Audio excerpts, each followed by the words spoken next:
Bonjour, bienvenue dans ce point bourse du 26 novembre 2024. Alors aujourd'hui, on va parler un peu des matières premières, des annonces aux États-Unis et de quelques actions sur le CAC 40 et notamment aussi aux États-Unis avec toujours la surperformance des USA par rapport au continent européen. Alors comme d'habitude, avant de commencer, je rappelle que les informations et analyses données sur cette chaîne sont données à titre indicatif et ne peuvent pas être considérées comme un conseil en investissement. L'investissement boursier est risqué et vous êtes responsable de tous les investissements que vous faites. Aujourd'hui, on avait les ventes de logements neufs, notamment aux États-Unis, après 738 000. Le mois dernier, on a eu 610 000 ce mois-ci, donc petite baisse des ventes de logements. Il faudra que ce soit encore confirmé le mois prochain. Ça allait plutôt mieux dans l'immobilier un petit peu, donc c'est quand même des chiffres à surveiller, à voir s'ils seront révisés. Mais surtout, on est toujours sous l'élan de l'élection de Donald Trump. Et justement, aujourd'hui, les marchés baissent, notamment en Europe, à cause de Donald Trump. Alors hier, on avait la nomination du secrétaire au Trésor, et aujourd'hui, Donald Trump, il a fait un peu l'inverse. Il a fait un peu America First avec les taxes douanières. Alors, il n'a pas parlé de l'Europe, mais il a parlé des autres pays, notamment, que ce soit la Chine ou les autres partenaires des États-Unis. Mais il a quand même appuyé sur des taxations un peu élevées. Alors il y a toujours une différence entre ce qu'il va dire, ce qu'il peut faire et ce qu'il va faire. Donc la vérité, elle sera certainement entre les deux. Mais ça plaît pas trop au marché, notamment les valeurs exportatrices aux États-Unis. Donc l'Europe est un peu rouge et les États-Unis toujours en forme. On l'a dit, sur performance du marché US avec toujours ce protectionnisme et puis surtout aussi cette baisse des taxes sur les entreprises. C'est aussi une des politiques certainement de Trump qui devrait aider pas mal de gros, dont les 7 magnifiques. Au niveau des matières premières, alors sur le pétrole, il n'y a pas grand-chose à dire. On est toujours plutôt alors dans la moyenne basse, mais dans la moyenne, sur les 73 dollars. On va finir la fin de l'année comme ça, avant d'attendre peut-être un événement sur le marché de la croissance et de la relance pour peut-être repousser un peu le pétrole vers le haut. Mais pour l'instant, ça tient toujours sur les 70 et au-dessus. On a le jus d'orange qui est reparti. J'en ai pas parlé dernièrement, mais qui continue. Après une grosse période ici, autour des. Alors c'est un futur, mais après de. Hop, après de 10% en dessous du cours actuel où on a beaucoup travaillé. On est toujours haussier sur le jus d'orange, avec toujours des conditions climatiques un peu compliquées qui flinguent pas mal de plantations. Et donc le cours continue de grimper. Ça commence à être quand même super élevé. Le palladium, on a déjà parlé, toujours positif aussi. Il y a un retournement qui est en train de se faire sur le palladium, porté par la croissance, certainement. Donc quand on aura des chiffres un peu meilleurs, le palladium va aussi se retourner, il faudra se placer. Et maintenant, ça semble aussi plutôt intéressant techniquement. Et je voulais voir aussi. Alors on va faire l'or rapidement, mais l'or, il se passe pas grand-chose. On a eu une grosse baisse hier avec des prises de bénéfices, on a un petit rebond aujourd'hui, mais on est toujours dans cette phase de construction. Pour moi, l'or n'est toujours pas baissier, on pourrait encore redescendre plus bas, peut-être même jusqu'au 2005 éventuellement. Et on serait toujours dans une tendance haussière. Donc là, on est dans la construction, il faudra surveiller ce que ça va donner à court terme, mais à moyen long terme, je pense qu'on est toujours haussier sur l'or. L'argent, c'est la même chose, avec peut-être des signes de rachat ici. On pourra encore baisser un peu sur les 29 ou 28 sur l'argent, mais ça semble haussier. Et je voulais voir le maïs. Avec, on le voit, la chute du prix du maïs depuis ici. Ça a explosé avec la guerre en Ukraine. On le voit ici, 2022, février 2022. Et puis finalement, on a énormément baissé. On est revenu, alors hop, pas tout à fait là. On est revenu quasiment sur les plus bas de 2021 qu'on a cassé, qu'on a retesté, qu'on reteste, et on n'est pas loin de partir. On voit peut-être un canal haussier qui est en train de se former, et une résistance sur les 442. Là, on est à 428. Donc là aussi, sur le maïs, il y a peut-être quelque chose à jouer pour aller faire un retournement. Là aussi, plutôt long terme. On va regarder le CAC 40.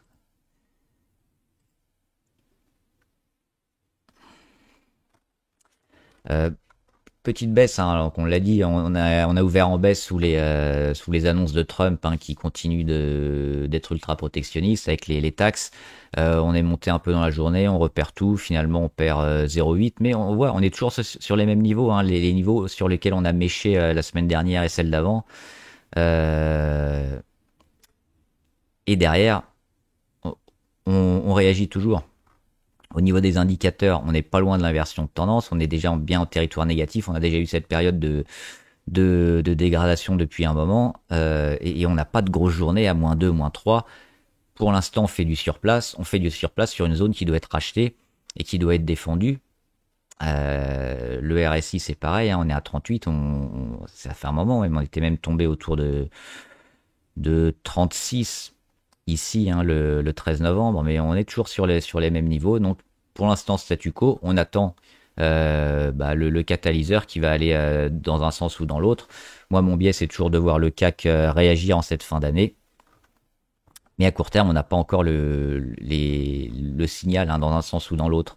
Mais on n'en est pas loin, ça va certainement commencer à se rapprocher au niveau des Bollinger, puis ça va partir certainement début décembre. Alors on le voit, hein, quasiment tout dans le rouge. On a un petit rattrapage, hein, sur les valeurs du luxe, Kering, LVMH qui avait marché un peu moins bien hier. Mais finalement, c'est pareil, c'est du retour à la moyenne, parce que sur Hermès, ils sont un peu négatifs, mais ils avaient mieux progressé ces derniers jours. Donc le luxe qui va pas si mal que ça. Thales, on l'a dit, avec les problèmes de corruption et d'enquête, ça a baissé, mais on revient sur des niveaux achetés, sur des anciennes mèches, sur des niveaux support, sur lequel là aussi ça doit réagir, et sur une optique peut-être un peu moyen long terme, avec le secteur de la défense toujours très intéressant. Bah, ça semble plutôt favorable d'acheter, hein. Alors le risque, il existe toujours pour Thales, mais moi, je serais plutôt quand même positif sur la valeur. Alors oui, faut toujours savoir qu'on a une enquête en cours et éventuellement des sanctions, mais je pense que Thales, ils vont rapidement repartir. On verra évidemment toute cette semaine, mais là déjà, ça fait 3 jours qu'on est sur le support à 142, et c'est peut-être en train de tenir, donc c'est pas anodin non plus au niveau des grosses baisses. On a Stellantis avec notamment les exportations, hein. Stellantis, ils exportent beaucoup aux États-Unis, et avec les taxes douanières, bah, ça va leur faire mal. Donc ça continue, mais Stellantis, sous le gap à 14 et sous la résistance à 13, hein, on est toujours négatif. Ils n'arrivent pas à passer déjà le premier niveau. Donc il faut oublier, hein, et attendre qu'on ait au moins un Stellantis au-dessus de 13 pour commencer à se réintéresser à la valeur. On va faire les 7 magnifiques, parce que c'est aux États-Unis, hein, que ça fonctionne en ce moment. Donc faut être toujours au moins exposé un peu sur les États-Unis, qui ont traditionnellement un peu un marché aussi plus fort que l'Europe. Alphabet avec des nouvelles un peu sur l'enquête, hein, de démantèlement. A priori, on n'aura pas de résultats avant cet été, et peut-être encore une bataille juridique qui va durer des mois, voire des années. Donc pour l'instant, les investisseurs, bon, ils ont un peu réagi, mais il y a pas eu de grosses baisses de chute, hein. On parle de Google Chrome qui devrait être démantelé. Il y aura éventuellement d'autres filiales, mais finalement le marché s'inquiète pas trop, hein, sur Alphabet, qui est aussi bien positionné dans l'IA et qui devrait en profiter. Et puis la bataille juridique, oui, ça va certainement durer encore pas mal de temps. Donc finalement, on en est là, on en est toujours dans cette dynamique tech, dynamique intelligence artificielle, et plutôt bien positionné sur Alphabet, parce qu'il y a eu beaucoup d'investissements, comme beaucoup des 7 magnifiques, hein. À court terme, bah, on surveille cette petite oblique-là, que j'aime bien, parce qu'elle est identique à la précédente en termes d'angle. Et souvent, ces consolidations obliques qui ont une même pente, elles sont plus pertinentes. Donc là, on le voit bien que quand on avait cassé, on avait relancé une hausse. Donc là, c'est pareil, on attend peut-être quelque chose. Le gap là, il n'existe plus. On attend peut-être un travail, hein, on le voit avec la moyenne à 200 notamment ici, une petite congestion et puis repartir, hein. Donc pour l'instant, c'est à surveiller, mais ce sera certainement favorable aussi sur le moyen terme sur Alphabet, Nvidia, qui est toujours reprise avec son ancienne résistance. Hein, on l'a un peu cassé à la hausse, on le casse à la baisse. Les résultats sont passés, ils étaient meilleurs que prévu, mais pas exceptionnels. Mais ça reste quand même, ça reste le leader qui tire un peu tout le monde. Le problème, c'est peut-être l'approvisionnement, la chaîne d'approvisionnement pour Nvidia pour pouvoir répondre à la demande. La valorisation aussi, forcément, qui commence à être énorme. Mais malgré ça, hein, il n'y a pas de grosses baisses, de grosses ventes, donc plutôt toujours favorable sur Nvidia. Le seul hic, oui, c'est la valorisation, on le paye peut-être un peu cher actuellement. Voilà, Apple. Apple dans son range, hein, 219, 236. On vend le haut, on achète le bas, on vend le haut, on achète le bas, etc. On avait fait le petit dessin. Donc il faut attendre. Il faut attendre quoi? Probablement bah, le retour ici de la moyenne par là, avant un déclenchement dans un sens ou dans l'autre. Donc pour Apple, on va plutôt être en mode observation, ou alors si on voit qu'on revient toucher encore les 236 et qu'on commence à baisser, bah, peut-être prendre une position à la vente pour aller jouer les 5-6% hein, de range sur Apple. Tesla, alors forcément avec Trump, hein, il va être dans le gouvernement et puis les affaires et les lois vont certainement être très favorables à Tesla. Donc ce sera une action qu'il faudra jouer. Moi j'attends un peu la deuxième réaction du marché, c'est-à-dire qu'on a déjà eu cette explosion que j'aurais dû jouer mais que j'ai pas joué. Je jouerai le deuxième effet, je pense, parce que après ce gros boost sur Tesla, on a pris près de 60%, on en est à près de 55%. On devrait revenir un peu à la moyenne, il devrait y avoir des ventes, il devrait y avoir des prises de bénéfices et peut-être revenir sur ces niveaux-là. Et là, je pense que ce serait pas mal de se replacer pour Tesla. Donc là aussi, on va attendre. Alors, ça peut toujours aussi continuer à monter, hein, sous l'impulsion de l'élection, mais moi j'attendrai quand même une petite prise de bénéfice. On le voit sur les indicateurs, on est monté quand même très haut. Pas loin de l'inversion de tendance aussi niveau MACD, donc peut-être un début de consolidation où Tesla va un peu plus baisser. J'ai pas fait dans l'ordre. Meta Platform. Un peu comme Apple, hein, ils sont un peu dans un range aussi. On attend le retour des moyennes les plus hautes. On a fini de consolider. Là aussi, toujours plutôt favorable. Alors, la plupart hein, sont largement favorables. Les grosses tech, avec notamment l'arrivée de Trump, hein, qui va baisser les taxes et les impôts sur les grosses sociétés, ça devrait aider énormément. On a aussi la baisse des taux en parallèle. Donc oui, toutes ces valeurs-là, plutôt sur le moyen terme, super favorables. Maintenant, à court terme, on attend quelque chose un signal intéressant. Et sur Meta Platform, on a ces niveaux-là, hein, 530, 540 environ. On les a pas encore retestés. Donc ce serait bien de faire un retest dessus et de repartir. Alors on l'a frôlé ici avec les 548, mais j'aimerais bien quand même revenir encore dessus. Comme ça. Et là, racheter sur Meta Platform. Donc probablement aussi en décembre.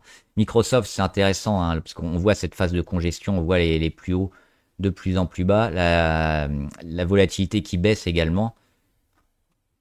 On peut le noter ici, hein, notamment comme ça. Et on voit ce triangle hein, de plus en plus petit, et puis on espère la cassure vers le haut pour acheter, mais on l'avait dit ici dans l'ellipse orange, c'était la zone à acheter probablement sur Microsoft hein, pour jouer la nouvelle poussée. Donc on n'est pas loin aussi de redevenir acheteur court terme et d'avoir une porte d'entrée intéressante sur Microsoft. Là aussi, hein, le géant de la tech et l'IA en profite notamment. Donc très favorable. Et puis on aura peut-être cette semaine une opportunité d'achat. Et enfin Amazon.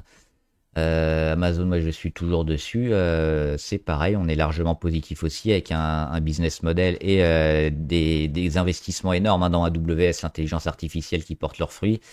Donc plutôt acheteur toujours sur Amazon. On a fait un petit gap, notamment c'était ici, hein, autour du 1er novembre. Donc là c'était intéressant aussi à acheter.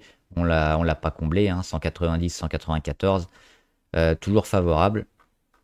Et la tendance et la dynamique quand même assez forte hein, sur Amazon pour aller chercher aussi des plus hauts. A priori, ça mérite de rester. Et on va voir quelques valeurs qui vous intéressent, notamment. Alors Atos, oui, j'ai oublié d'en parler hier, je voulais en parler. Il y a l'État notamment qui a racheté, hein, enfin qui a fait une offre pour racheter une partie d'Atos, notamment sur les supercalculateurs.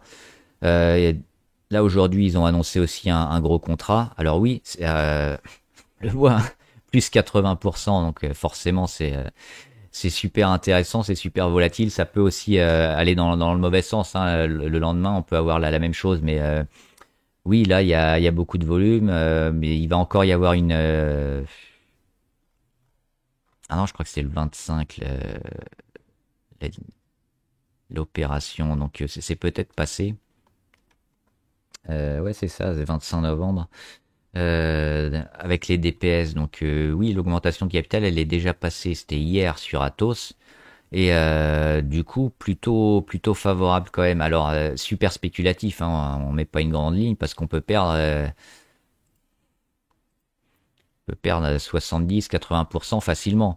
On peut les gagner aussi, donc c'est un peu le casino sur Atos, mais la dynamique est là, pourquoi pas? Pourquoi pas aller un peu plus haut et combler le gap et puis jouer. Alors la recovery, ça me semble compliqué, mais je pense qu'on peut avoir quelques jours, mais dès qu'on aura un début de chandelier rouge, il va y avoir des prises de bénéfices parce que les montants ils sont énormes. Hein. On fait quasiment du x2 en 2 jours ou en un jour et demi, donc pas certain que ça tienne dans le temps quand même cette chose-là. Barrick Gold, alors l'or qui est toujours haussier mais qui a une petite consolidation. Les mini erreurs qui ont eu un peu plus de mal, hein, un peu décevante, mais moi je suis toujours positif avec l'effet qu'on aura sur les prix, notamment des derniers trimestres et le prix de l'once qui est toujours beaucoup plus élevé que précédemment. Et on le voit, la réaction, comme souvent, on va nettoyer un peu, comme souvent sur la moyenne à 200, on le voit ici, ici, ici, ici, ici, on est un peu enfoncé, mais on est en train de la jouer là. Donc pour moi, il faut rester sur les minières. Ça devrait repartir, notamment sur leur Coca-Cola.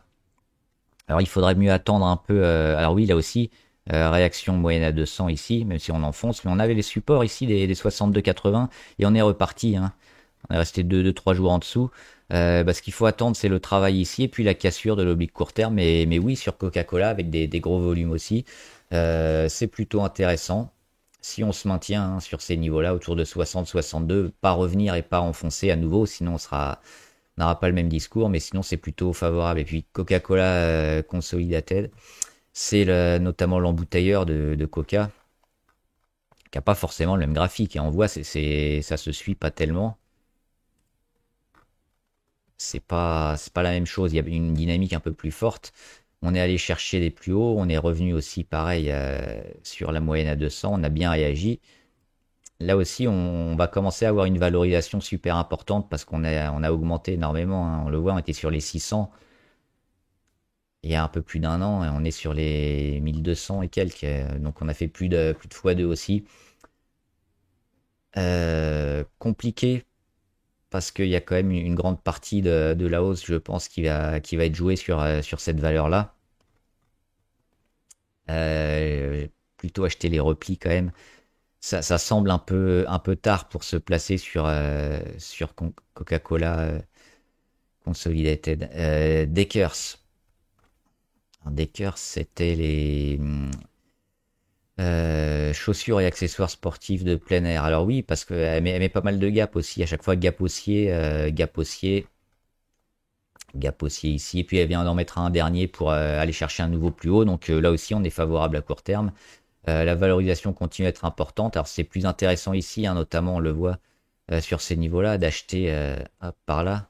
Mais là, c'est toujours bon, je pense, pour Dekers, avec aussi peut-être le retour de la consommation, plutôt favorable. Fugro, donc oui, on joue surtout du rebond technique sur Fugro, avec la grosse baisse, hein, de près de 37%. On a eu un gap baissier, donc attention. Mais la dynamique est là pour le rachat et pour le rebond technique. Et puis surtout, si on veut jouer le moyen terme, ce sera surtout ici, hein, tout le travail ici à faire, à tenir les 16 et enfin à casser. Et enfin, Uranium Royalty. On sait que l'uranium va certainement bien progresser ces prochains trimestres, donc c'est un secteur intéressant. On regarde à court terme. On a un beau travail de toutes les moyennes qui sont rassemblées ici. Les 2,50 sont souvent rachetés en support. Mais on a toujours cette phase de consolidation qui n'est pas terminée. Donc moi, j'attendrai un peu sur, sur Uranium Royalty qu'on ait ces rachats effectifs et qu'on casse un peu au-dessus vers les 2,6 ou les 2,7. Et là, ce serait favorable. On surveille aussi les indicateurs, mais on le voit, hein, les volumes sont là.